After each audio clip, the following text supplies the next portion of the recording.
یہ کیا ہے یار، تماشا ہے۔ جس ماں باپ نے دعائیں مانگ مانگ کر اور تڑپ تڑپ کر اور تکلیف اٹھا اٹھا کر تم کو پالا، تم اپنی تھوڑی سی خواہش پوری کرنے کے لیے ماں باپ کو قتل کرو گے؟ تمہارے گھر میں چھوٹے بہن بھائی تو ہوں گے، 6 مہینے کے، 7 مہینے کے، سال کے، تو آپ بولو گے ہاں ارے دیکھو تمہارے ماں باپ کا ان کو پالنے میں کیا حال ہے، تم 1 گھنٹہ اپنے چھوٹے بھائی بہن کو نہیں سنبھال سکتے ہو۔ اسی طرح ایک وقت تھا تم بھی چھوٹے تھے، 3 ماہ، 4 ماہ، 5 ماہ، سال، 15 مہینے کی تمہاری بھی عمریں تھی، 2 سال کی تمہاری بھی عمر تھی، تم بھی اسی طرح ماں باپ کو ستاتے تھے، اسی طرح تم گھر میں کھڑے کھڑے پیشاب کر دیا کرتے تھے، اسی طرح تم بھی کھانے پینے کی چیزوں کو الٹ پلٹ کر کے پھینک دیا کرتے تھے، اسی طرح تم بھی رات میں 3 دفعہ اٹھ کر اپنی ماں کو جگایا کرتے تھے، اسی طرح تم بھی بیمار ہوتے تھے، اسی طرح چیخو پکار کرتے تھے، تمہارے پیٹ میں درد ہوتا تھا تم بول نہیں سکتے تھے، تمہارے منہ میں درد تھا تم بول نہیں سکتے تھے، تمہارے سر میں درد تھا تم بول نہیں سکتے تھے، تمہارے پاؤں میں تکلیف تھی تم بول نہیں سکتے تھے، تمہیں سردی لگتی تھی تم بول نہیں سکتے تھے، تمہیں گرمی ہوتی تھی تم بول نہیں سکتے تھے، تمہیں بھوک لگتی تھی تم بول نہیں سکتے تھے، مگر تمہارے ماں باپ جب تم بول نہیں سکتے تھے تب بھی تمہاری بولی سمجھتے تھے۔ آج جب تم بولتے ہو تو ماں باپ کو بولتے ہو تم ہماری بات سمجھتے نہیں، ارے تمہارا ماں باپ اس وقت تمہاری بات سمجھتے تھے جب تم بول نہیں سکتے تھے، آج جب تم بول سکتے ہو تو کیا تمہارے ماں باپ تمہاری بات سمجھتے نہیں ہوں گے؟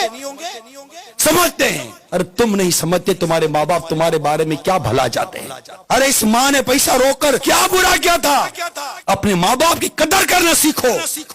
اپنے ماں باپ کا ادب اور احترام کرنا سیکھو۔ اگر ماں باپ کو ناراض کر کے مر گئے یقین مانو مر جاؤ گے۔ ماں باپ کو ستانے کی ایسی سزا ہے، کتابوں میں لکھا ہے کہ کئی گناہ جن کی سزا اللہ تعالیٰ قیامت کے دن کے لیے اٹھا رکھتا ہے، مگر ماں باپ کو ستانے کی سزا، ماں باپ کو ناراض کرنے کی سزا ایسی ہے کہ اللہ تعالیٰ آخرت میں تو دیتا ہی دیتا ہے، دنیا میں بھی اس کی سزا کے نظارے نظر آتے ہیں، تباہ و برباد ہو جاتے ہیں ماں باپ کو ستانے والے۔